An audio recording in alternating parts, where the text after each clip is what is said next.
Jake Martinez stepped off the transport ship and into the massive docking bay of Harmony Prime. A space station stretched out in all directions, bigger than any city he had ever seen on Earth. Thousands of beings from dozens of different worlds moved through the corridors, their voices creating a symphony of alien languages that echoed off the metal walls. He adjusted the strap of his backpack and looked around nervously. Jake was 19 years old and had never been more than a few hundred miles from his hometown. In Colorado.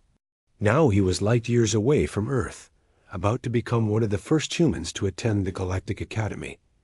A floating robot approached him, its blue lights blinking in a friendly pattern. "Welcome to Harmony Prime, Jake Martinez from Earth. Please follow the yellow line to the Academy Registration Center."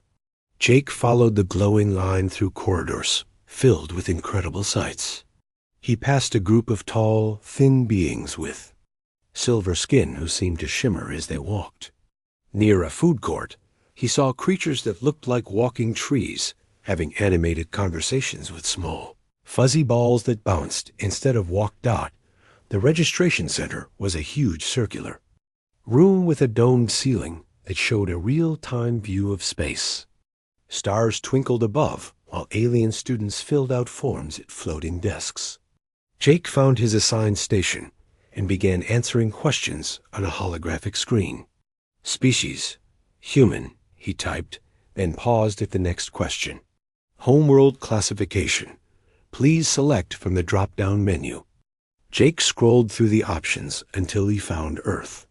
Next to it, in small red letters, were the words Class 12 Deathworld. Extreme caution advised. He frowned. That seemed a bit dramatic. Earth had its dangerous moments, sure, but people lived there just fine. He selected it and moved on to the next question. An hour later, Jake found himself in a small group with 5 other new students. They were all around his age, though telling the exact age of alien beings was tricky. Their guide was a tall, elegant creature with pale blue skin and 4 arms named Counselor Nick Solon. "Welcome to your orientation group," Nick Solon said in perfect English, though Jake noticed she spoke in different languages to each student. "Let us introduce ourselves. Please share your name, your homeworld, and one interesting fact about where you come from." A student who looked like a large, friendly seal with arms raised a flippered hand. "I am Zixandra from Title 7. My world is mostly ocean, and we live in beautiful coral cities beneath the waves. The water is always warm, and we never have storms." Jake nodded politely. That sounded peaceful. Next was a being that appeared to be made of living crystal. When it spoke, its voice sounded like gentle wind chimes. "I am Kremoth from Shimmer Rock. My people live in crystal caves where the walls sing with harmonic frequencies. We have no weather at all, just perfect temperature and light all the time." A plant-like creature spoke next. "I am Veltani from Eternal Spring. Our world has the most beautiful gardens you can imagine. Every day is like the perfect spring morning on your worlds. Nothing ever dies, and all creatures live in harmony." Jake was starting to see a pattern. These beings came from worlds that sounded like paradise vacation spots. A small, round, furry creature bounced excitedly. "I am Pipsqueak from Cloud Meadow. We live on floating islands in the sky, where it always smells like flowers and the temperature never changes. Sometimes we get gentle rain that tastes like sweet fruit juice." The last student looked like a tall, graceful bird with colorful feathers. "I am Silwing from Gentle Breeze. Our world has soft winds that carry us wherever we want to go. We have no predators, and all our food grows on trees that are always in season." All eyes turned to Jake. He suddenly felt very aware that he was the only one who looked remotely human in the group. "I'm Jake Martinez from Earth," he said. "Earth is, well, it's classified as a Class 12 Deathworld in your database." The group went silent. Then Pipsqueak started giggling, which sounded like tiny bells ringing. Soon, all the students were laughing. "Oh, that's a good joke," Zixandra said, clapping her flippers together. "No intelligent species could evolve on a death world. Those classifications are for planets that are completely uninhabitable." "The database must have an error," Kremoth added, his crystal body glowing with amusement. "Death worlds are places where nothing can survive." Jake opened his mouth to explain, but Counselor Nix-Olin interrupted. "Now, students, for your first assignment. You will each research one of your classmates' homeworlds and prepare a presentation about it. This will help you understand the beautiful diversity of life in our galaxy." She handed out tablets to each student. "Jake, you will research Title 7. Zixandra, you will study Shimmer Rock. Kremoth, you will learn about Eternal Spring. Veltani, you will explore Cloud Meadow.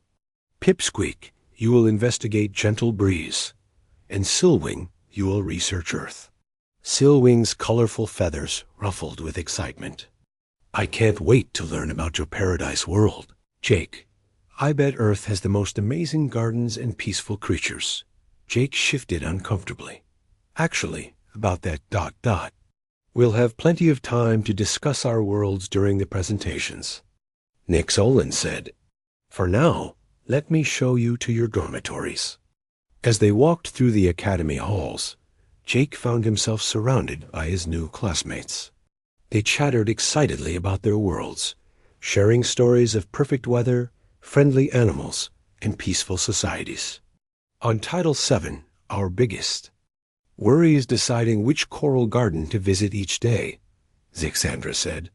"On Shimmer Rock, we spend our time composing crystal symphonies," Kremoth added. "What do you do for fun on Earth, Jake?" Veltani asked. Jake thought about his last vacation with his family. They had gone camping in Yellowstone National Park. He remembered his father explaining how to store food so bears wouldn't get it, his mother checking everyone for ticks after hiking, and the ranger warning them about sudden weather changes that could be deadly. "We go camping," Jake said carefully. "How wonderful." Pipsqueak bounced, sleeping under the stars in perfect weather. "Right," Jake said. He decided not to mention the part about potentially freezing to death if you didn't have proper gear. They reached the dormitory wing, where Jake learned he would be sharing a room with Pipsqueak. The small, furry creature was delighted, and immediately began showing Jake pictures of his homeworld on his tablet. "Look at these beautiful floating meadows," Pipsqueak said. "And see how the fruit grows right next to our homes. We never have to worry about finding food." Jake nodded and made appropriate sounds of appreciation. When Pipsqueak finally settled down to sleep, Jake sat on his bed and pulled out his own tablet. He had received a message from the Academy database with information about his research assignment.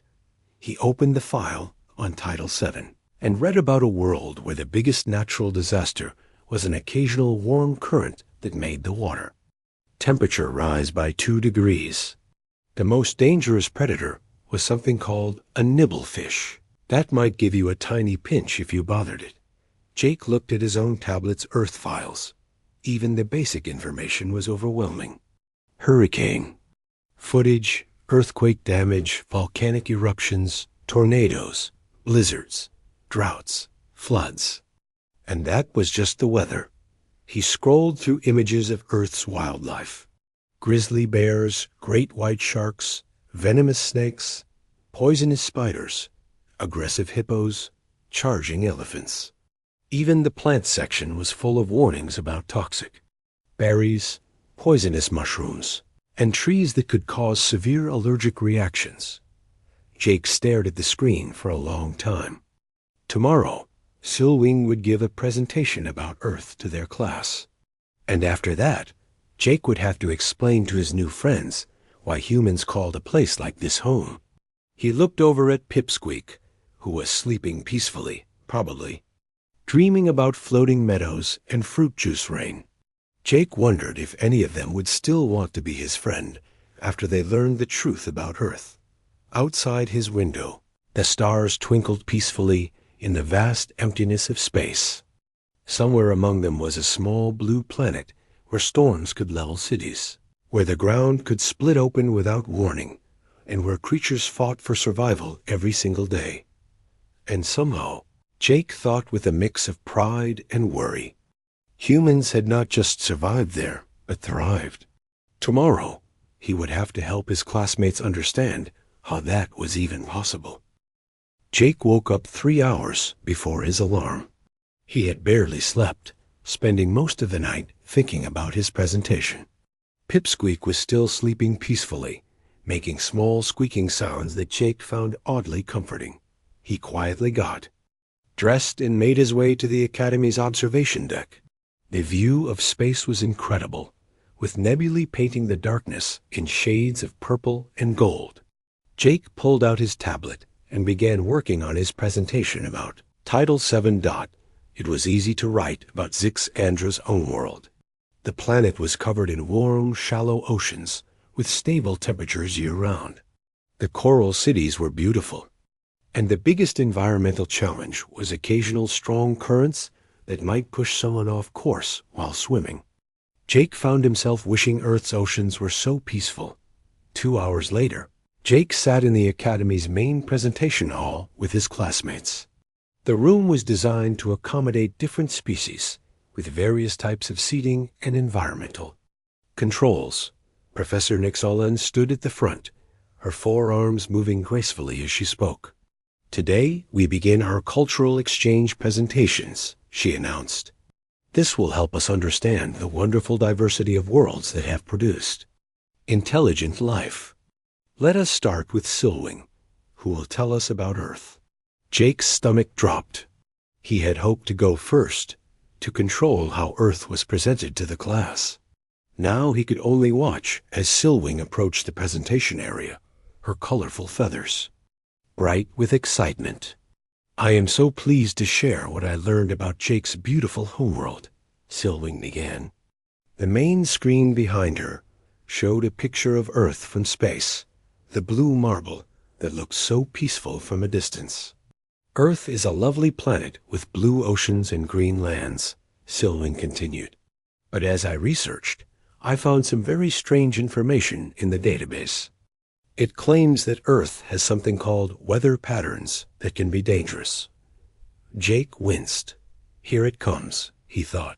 "For example," Silwing said, pulling up a video, "Earth has these things called storms, where water falls from the sky." Video showed a gentle spring rain shower, and Jake relaxed slightly.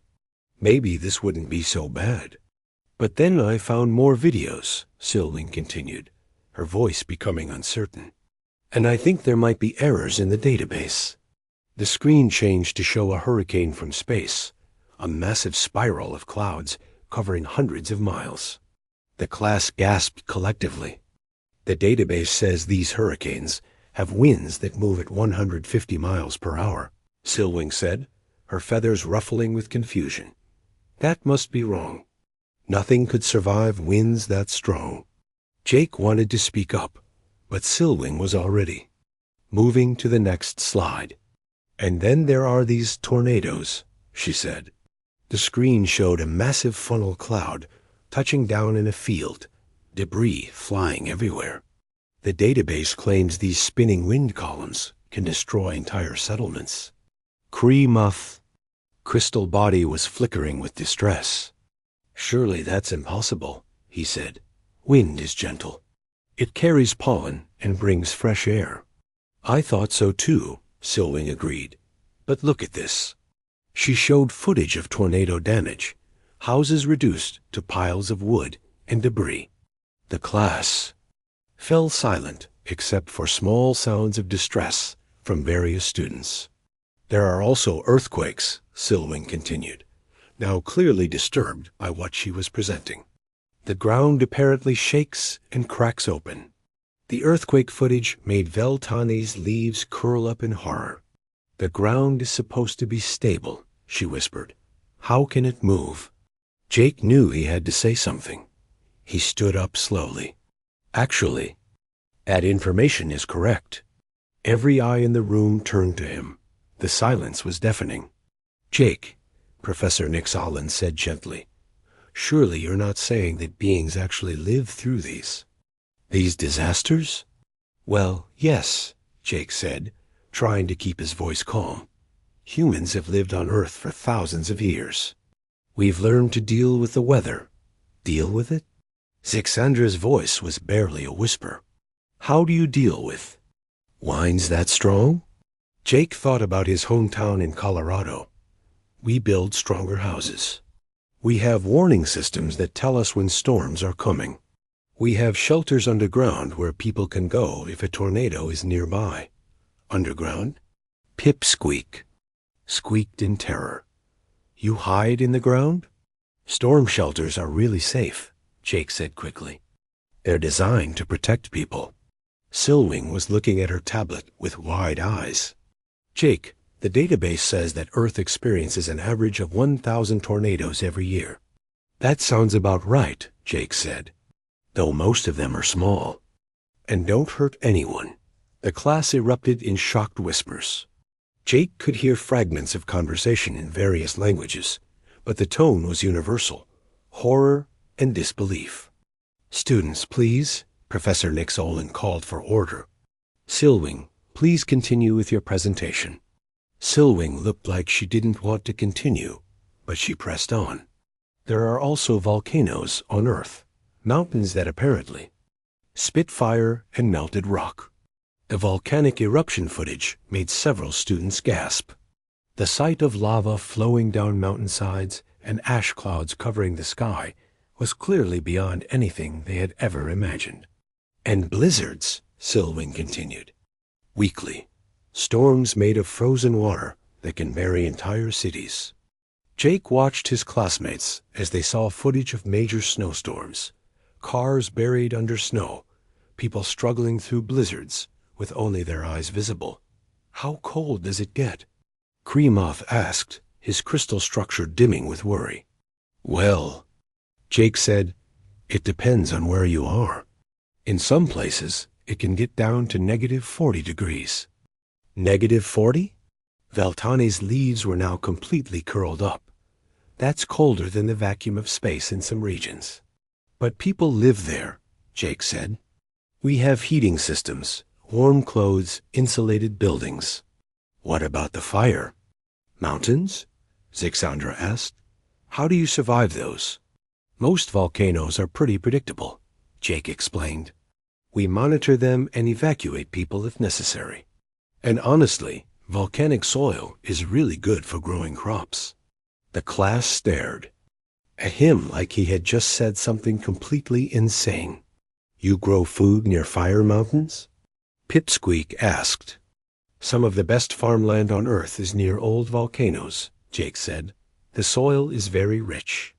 Professor Nix Olin was looking at her own tablet, cross-referencing the information. "Jake, according to our records, Earth experiences approximately 500,000 earthquakes per year. Most of them are too small to feel," Jake said quickly. "And we build our buildings to withstand earthquakes. It's just part of construction planning." "Just part of construction planning," Silwing repeated faintly. "On Gentle Breeze, our biggest construction concern is making sure our nests don't block the pretty view." Jake realized he was making things worse. Every time he tried to explain that these disasters were manageable, he was just emphasizing how dangerous Earth was compared to their worlds. "The database also mentions something called lightning," Silwing continued. "Electricity that comes from the sky during storms." The lightning footage showed bolts of electricity splitting the sky, striking trees and buildings. The class was now in a state of collective shock. "The database says lightning strikes Earth about 100 times per second," Silwing said, her voice barely audible. "That's globally," Jake said. "The chances of getting struck by lightning are really small." "But it happens?" Krimov asked. "Sometimes," Jake admitted. "But we have lightning rods on buildings to protect them." Professor Nix Olin stood up. "I think we need to take a break," she said. "This is quite overwhelming for everyone." As the other students filed out, chattering anxiously among themselves, Jake remained in his seat. He had wanted to show his classmates that Earth wasn't as bad as the database made it seem. Instead, he had apparently confirmed that humans were crazy enough to live on a planet that was actively trying to kill them. Silwing approached him hesitantly. "Jake," she said softly, "how are humans not extinct?" Jake looked at her kind, worried face and realized he didn't have a simple answer. How do you explain to someone from a world of gentle breezes that humans had not only survived Earth's violence, but had thrived because of it? "We're tougher than we look," he said finally. Silwing nodded slowly, but Jake could see she didn't really understand. None of them did. And tomorrow, it would be his turn to present about Title VII's peaceful oceans. He wondered if he should. Mentioned that Earth's oceans contained creatures that could bite a person in half. Jake spent the entire night preparing for his own presentation. After seeing how his classmates reacted to Earth's weather, he decided to focus on something gentler. He would talk about Earth's animals, starting with the friendly ones. The next morning, Jake noticed that word had spread throughout the academy. As he walked to class, other students pointed at him and whispered. He caught fragments of conversation about the Deathworld human and the student who survives fire mountains. When Jake entered the presentation hall, he was surprised to see it was packed. Students from other classes had come to watch. Professor Nix Olin looked concerned as she counted the crowd. "Jake," she said quietly, "perhaps we should move to a smaller, more private setting." "It's okay," Jake said. "Maybe this will help everyone understand that Earth isn't as scary as it seems." His classmates sat in the front row, looking nervous, but curious. Pipsqueak had brought what looked like a comfort blanket, and Zixandra kept fidgeting with her flippers. "Today I want to tell you about Earth's animals," Jake began. "I'll start with the ones that live with humans as friends and helpers." The screen behind him showed a picture of a golden retriever playing with children in a park. The audience made soft sounds of appreciation. "This is a dog," Jake said. "Dogs are loyal companions that humans have lived with for thousands of years. They're friendly, protective, and loving." The class seemed to relax. Valtanius leaves uncurled. "Slightly. Dogs help humans in many ways," Jake continued. "They can guide people who cannot see, help rescue people who are lost, and provide comfort when humans are sad or scared." Silwing raised a wing. "They're beautiful, Jake. How big do they get?" "Well, it depends on the type," Jake said. "Some are small enough to carry in your arms. Others can weigh up to 200 pounds. The room went quiet. Jake realized his mistake. Immediately. 200 pounds? Kremoth asked, his crystal body flickering. "That's larger than most of us." "But they're friendly," Jake said quickly. "Really friendly. They love humans." "Jake," Professor Nix Olin said carefully, "what did you mean when you said dogs are protective?" Jake hesitated. "Well, they protect their families from danger." "What kind of danger?" Zixandra asked. Jake pulled up another slide, showing at Joey. Picture of a German shepherd with a police officer. Some dogs help law enforcement. They can track missing people, find dangerous items, and help catch criminals. "Catch criminals?" Pipsqueak squeaked. "How?" "They're very fast and strong," Jake said. "They can run up to 30 miles per hour and have powerful jaws." The audience stirred uneasily. Jake quickly moved to the next slide. "Here are cats," he said, showing a picture of a tabby cat sleeping in a sunny window. "Cats are smaller and more independent than dogs. They're excellent hunters." "Hunters?" Valtani asked weakly. "They catch mice and rats," Jake explained. "It helps keep human homes clean and protects our food." Jake showed a video of a cat pouncing on a toy mouse. Even this innocent footage made several students gasp at the cat's speed and precision. "They have very sharp claws and teeth," Jake said. "And excellent night vision. They can see in almost complete darkness." "Why do they need to see in darkness?" Silwing asked. "For hunting," Jake said. "They're natural predators." The word predators sent a ripple of fear through the audience. Jake realized he was making another mistake. "But they're also very gentle," he said quickly. "They purr when they're happy, and they love to be petted." He showed a video of a cat purring while being stroked. The sound seemed to calm the audience slightly. "Jake," Professor Nix Olin said, "you mentioned that dogs and cats are descended from other animals." "What animals?" Jake's heart sank. "Well, dogs are related to wolves, and cats are related to larger cats." "What are wolves?" Kremoth asked. Jake reluctantly pulled up a picture of a wolf pack. The audience gasped at the sight of the wild animals, with their sharp teeth and intense eyes. "Wolves are wild dogs," Jake explained. "They hunt in groups and can take down very large prey." "And the larger cats?" Silwing asked, though she sounded like she didn't want to know. Jake showed pictures of lions, tigers, and leopards. The reaction was immediate and dramatic. Several students in the back rows left the room. Pipsqueak disappeared completely under his comfort blanket. "These are the big cats," Jake said. "They're incredible hunters and very powerful." "How powerful?" Zixandra whispered. "A tiger can weigh up to 600 pounds, Jake said. They can leap 30 feet and run 40 miles per hour. The silence was deafening. Jake could hear his own heartbeat. "And humans live on the same planet as these creatures?" Professor Nix Olin asked. "Yes, but we don't usually encounter them," Jake sighed. "They live in different areas, mostly in protected reserves." "Protected reserves?" Kremoth asked. "Places where humans make sure the animals are safe," Jake explained. "We protect them because they're important for Earth's balance." "You protect the giant predators?" Veltani asked in amazement. "Of course," Jake said. "They're beautiful animals. They have a right to exist." The audience stared at him like he had said something incomprehensible. Jake decided to try a different approach. "Let me show you some of Earth's ocean life." He pulled up a picture of dolphins jumping out of the water. The audience seemed to relax at the sight of the playful marine mammals. "Dolphins are very intelligent," Jake said. "They can learn tricks, communicate with each other, and even help humans who are drowning." "They're lovely," Zixandra said. Perking up. "How big are they?"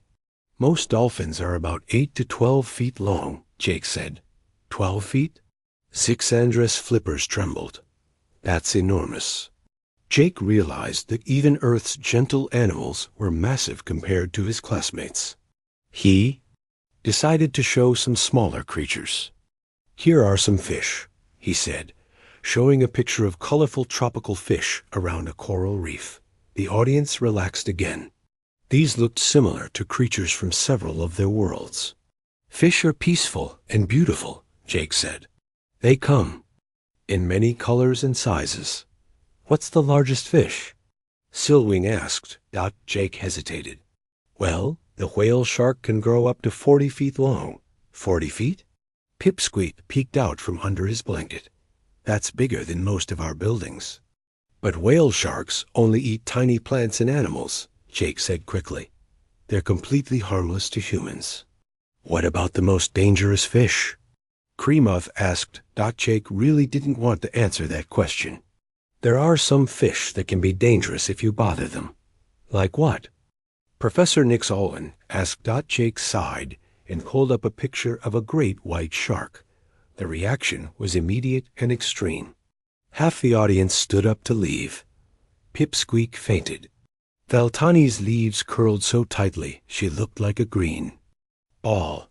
"This is a great white shark," Jake said to the remaining students. "They can grow up to 20 feet long and have very sharp teeth." "And humans swim in the same oceans as these monsters?" Zixandra asked, her voice shaking. "Shark attacks are extremely rare," Jake said. "You're more likely to be struck by lightning than attacked by a shark." "But you said lightning strikes Earth 100 times per second," Silwing pointed out. Jake realized he had just made sharks sound even more dangerous by comparison. "The point is," Jake said desperately, "humans and animals have learned to coexist.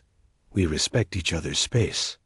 "Jake," Professor Nix Olin said gently, "I think we need to stop here." As the remaining students filed out, Jake heard fragments of their conversations. The human keeps giant predators as pets. They swim with creatures that can eat them. They protect the monsters instead of destroying them. Jake slumped in his chair. He had tried to show his classmates that Earth's animals were beautiful and that humans lived in harmony with nature. Instead, he had apparently convinced them that humans were insane creatures who voluntarily shared their planet with an army of deadly predators. Pipsqueak slowly emerged from his blanket. "Jake," he said in a tiny voice, "why don't the animals eat all the humans?" Jake looked at his small, fuzzy friend and realized he didn't have an answer that wouldn't terrify him even more. We're good at staying out of their way," Jake said finally. But even as he said it, Jake knew that wasn't the whole truth. Humans didn't just avoid Earth's predators. They had learned to live alongside them, to understand them, and sometimes even to work with them. How could he explain that to beings who had never faced a real threat in their entire evolutionary history? Jake had become famous throughout Harmony Prime, but not in the way he had hoped. Students from across the academy now pointed at him in the corridors and whispered about the Deathworld survivor. Some looked at him with fear, others with curiosity, and a few with something that might have been respect. His own classmates had been avoiding him for 3 days. Jake found Pipsqueak hiding under his desk whenever Jake entered their shared room. Zixandra changed direction when she saw him coming down the hallway. Even the professor seemed nervous around him. Jake was eating lunch alone in the cafeteria when a group of older students approached his table. They were from the advanced xenobiology class, and their leader was a tall insect-like being named Clicktar. "You are the human from Earth," Clicktar said, his translator making his voice sound mechanical. "We have been studying your presentations in our classes." "Great," Jake said sadly. "I suppose you think I'm some kind of monster too." "Actually," Clicktar said, sitting down across from him, "we think you are fascinating. Our professor wants to know if you would speak to our class about human survival abilities." Jake looked up, surprised. "Survival abilities?" "Yes," said another student, a being that looked like a walking crystal formation. "We have been analyzing your species data. Humans appear to have remarkable adaptability.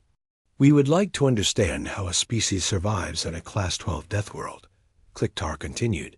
"Not just survives, but thrives." Jake considered this. Maybe talking to older, more advanced students would be different. Maybe they could understand what his classmates could not. "Okay," Jake said. "I'll do it." The next day, Jake found himself in a lecture hall filled with graduate students and faculty members. Professor Nix Olin was there, along with several other instructors Jake didn't recognize. The room was much larger than his usual classroom, and Jake felt nervous as he approached the podium. "Thank you for coming," said Dr. Velkorian, the xenobiology department head. "We are very interested to learn about human adaptability from a primary source." Jake took a deep breath. "I want to start by talking about something that might seem basic to you.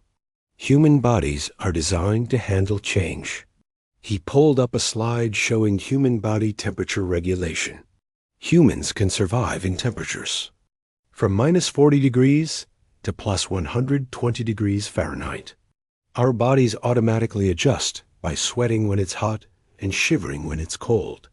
The audience murmured with interest. This was already more than most species could handle. "We can also survive at different altitudes," Jake continued. from sea level to mountains over 15,000 feet high. Our blood changes to carry more oxygen when we live at high altitudes. How long does this adaptation take? Asked a student. A few weeks for basic adjustment, Jake said. A few months for full adaptation. Remarkable, Dr. Velkorian said. Most species require technological assistance for such environmental changes. Jake showed pictures of humans in different environments. Arctic researchers, desert dwellers, mountain climbers, deep-sea divers. Humans live permanently in places that would kill most other species. What about your physical capabilities? Kliktar asked. We have heard humans can function with injuries that would incapacitate other beings. Jake nodded. Human bodies are built to keep working even when damaged. We can lose up to 40% of our blood and still survive if we get medical help. Broken bones heal stronger than before. Cut skin grows back together. The audience was taking notes rapidly. We can also go without food and water for extended periods, Jake continued. Humans can survive 3 weeks without food and 3 days without water. Some have survived longer. Why would this ability evolve? Asked a faculty member. Because on Earth, resources aren't always available, Jake explained. Weather can destroy crops. Natural disasters can cut off food supplies. Animals migrate away from hunting areas. Humans had to be able to survive lean times. Jake showed images of human endurance activities. Marathon runners, mountain climbers, long-distance swimmers. Humans can run for hours without stopping. We can climb mountains that take days to reach the top. We can swim across large bodies of water. What drives humans to do these things? Dr. Velkorian asked. Sometimes necessity, Jake said. Sometimes just because we can. Humans like to test their limits. The audience exchanged glances. The concept of voluntarily pushing physical limits was foreign to most species. Tell us about human mental adaptability. Kliktar requested. Jake thought about this. Humans are very good at learning new things quickly when we have to. If our environment changes, we figure out how to survive in the new conditions. He showed historical examples. Humans adapting to ice ages, developing agriculture, creating tools, building cities in harsh environments. When the environment gets dangerous, humans don't just adapt, Jake said. We learn to control it. We build dams to control floods. We create heating systems for cold climates. We develop warning systems for storms. And if you cannot control the danger, asked a student, then we learn to work with it, Jake said. We build earthquake-resistant buildings. We create evacuation plans for volcanoes. We study animal behavior to avoid conflicts. Jake pulled up images of humans working in extreme conditions. Oil rig workers in storms, rescue teams in disasters, researchers in Antarctica. Humans also work together when facing threats, Jake continued. When natural disasters happen, humans from all over the world send help. We share resources, knowledge, and skills. This cooperation extends beyond your own species, Dr. Velkorian observed. You mentioned protecting the predators on your world. Yes, Jake said. Humans understand that every species has a role in keeping the planet healthy, even the dangerous ones. But why not eliminate the threats? Kliktar asked. Jake considered how to explain this. Because humans learned that everything is connected. Remove the big predators, and smaller animals overpopulate and destroy plants. Remove the plants, and herbivores starve. Remove herbivores, and the soil becomes poor. Earth taught us that balance is more important than safety. The room was quiet as the audience processed this concept. You said Earth taught you, a faculty member said. Could you explain what you mean? Jake smiled. Earth is a tough teacher. If you make mistakes, you die. If you learn the lessons, you become stronger. Humans have been taking Earth's tests for millions of years. And passing them, Dr. Velkorian added. Not just passing, Jake said. Mastering them. Humans don't just survive on Earth anymore. We've learned to thrive there. We've explored every environment, from the deepest ocean trenches to the highest mountains.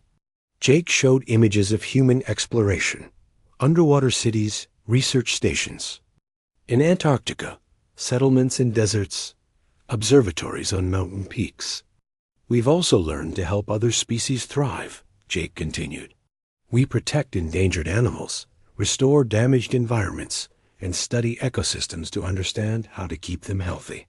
Humans sound like gardeners of their world, Clictar observed. In a way, yes, Jake said.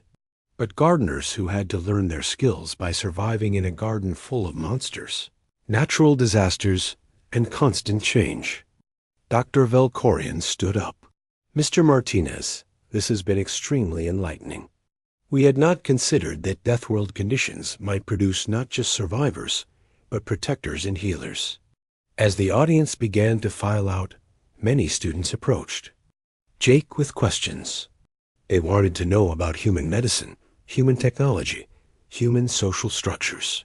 For the first time since arriving at the academy, Jake felt like people were seeing humans as something other than crazy disaster victims. Clictar was the last to leave. Jake, he said, I think your classmates fear you because they see only Earth's dangers. But we see something else. What's that? Jake asked. We see what Earth's dangers created, Clictar said. A species that does not just survive impossible conditions, but learns to make those conditions better for everyone. As Jake walked back to his dormitory, he felt lighter than he had in days. Maybe his classmates would never understand, but at least some beings in the galaxy could see that. Humans were more than just Deathworld survivors. They were Earth's greatest success story. Jake was feeling better about his place at the academy when the emergency sirens began wailing at 3 a.m. Red lights flashed in the corridors as students stumbled out of their rooms, confused and frightened. All students report. To emergency shelters immediately, the Academy's announcement system repeated in dozens of languages. This is not a drill. Solar storm activity has damaged station shields. Repeat, this is not a drill.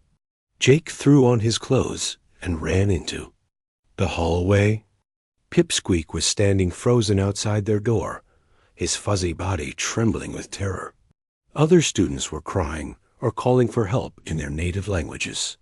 Pip, come on, Jake said, grabbing his roommate's small hand. We need to get to the shelter. The corridors were chaos. Students from peaceful worlds had never experienced a real emergency before.